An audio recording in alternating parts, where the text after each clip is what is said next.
Okay, so this is a Shout Factory slash Scream Factory title.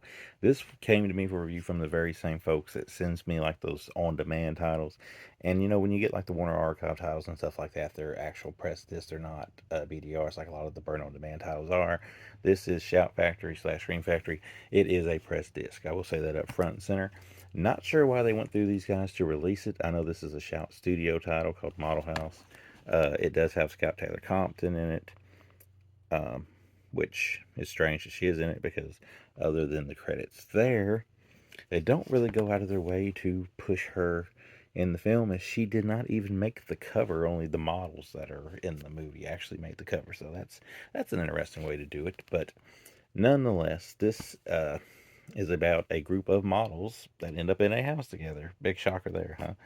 Actually, there's this one chick we're following when the movie first starts, and something happens to her like right from the jump, and this girl is her replacement. So she goes and she gets on the set of whatever they're doing, and then they end up in the house together. Supposed to be boy free, supposed to just be a girls' weekend. But they get some weird messages. Some people show up, and then eventually we end up in a home invasion story where they're trying to use social media of these girls to trick their followers into sending them money. And of course, as things would have to go for a movie like this to even halfway work, it goes wrong. The body pile starts piling up.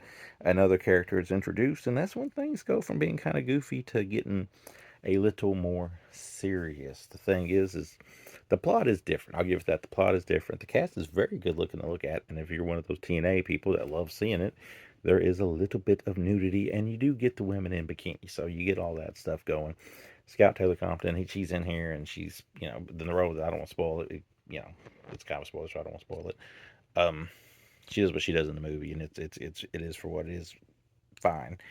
But my problem with this movie was it just felt like there was no life in it. These characters, for one, are dumb, which is okay for people to be dumb in horror movies. That's kind of a trope that never fails, it never ends. You're going to have dumb characters that do dumb things, because if they wasn't dumb, we wouldn't really have a movie, would we? But these people do stupid stuff, and the movie tries to kind of be, I think, a little cooler than it actually ends up being. It tries to be a little nifty, it tries to be a little trendy, and even though you think maybe they're trying a little too hard, you feel like everybody in the movie kind of is just sleepwalking through the entire thing, and I felt like the movie just kind of was lifeless, if that makes sense. Like, you watch a movie and you're like, this should be good. If this had different people in it, or if this had people that maybe believed more in what was going on, then it would be a whole lot better than what you actually end up with Model House, because it's a by the book.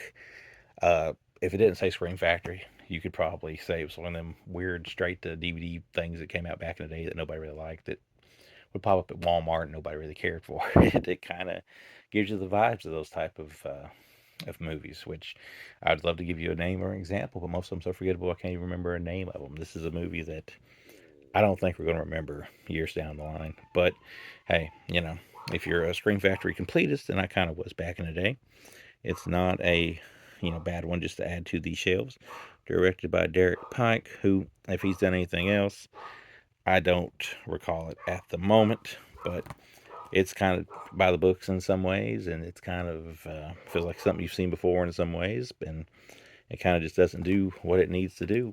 It is a press disc, though. I'm not going to take it out of there, but you can probably tell by the way it looks, is by the fact that it's kind of not super shiny, that it is a press disc. It's free of all extras, which is kind of a bummer, but what we could really talk about with this thing anyway. But Model House Scream Factory came out last year. I think this came out last year, at the end of last year, maybe come out early this year, I don't know. But it's a 2 out of 5 regardless.